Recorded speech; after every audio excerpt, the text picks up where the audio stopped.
गृह मंत्रालय ने नागरिकता से जुड़े नियमों में कुछ बड़े बदलाव किए हैं और नए नागरिकता नियम 2026 लागू कर दिए हैं। इनका मकसद है कि पूरी प्रक्रिया आसान, तेज और ऑनलाइन हो जाए। अब सबसे बड़ा बदलाव ये है कि OCI यानी overseas citizen of India card के लिए अप्लाई करना या उसे छोड़ना अब सब कुछ ऑनलाइन होगा।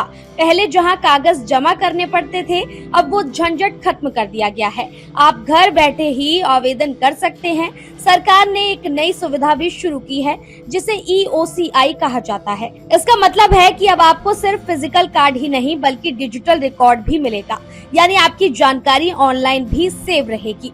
बच्चों को लेकर भी एक नया नियम आया है। अब कोई भी नाबालिग बच्चा एक साथ भारत और किसी दूसरे देश का पासपोर्ट नहीं रख सकता।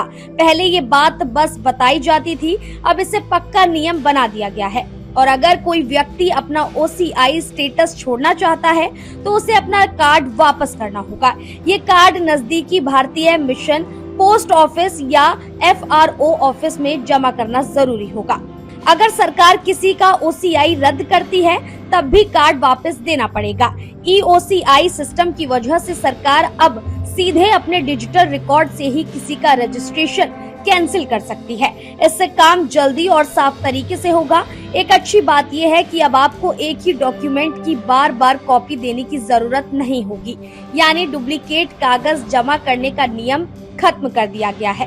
अगर आपका आवेदन रिजेक्ट हो जाता है तो अब आपको अपील करने का बेहतर मौका मिलेगा। आपके केस को एक सीनियर अधिकारी देखेगा और आपको अपनी बात रखने का पूरा मौका मिलेगा। इसके अलावा अब OCI के लिए अप्लाई करते उस समय आपको फास्ट ट्रैक इमिग्रेशन प्रोग्राम के लिए हाँ करनी होगी।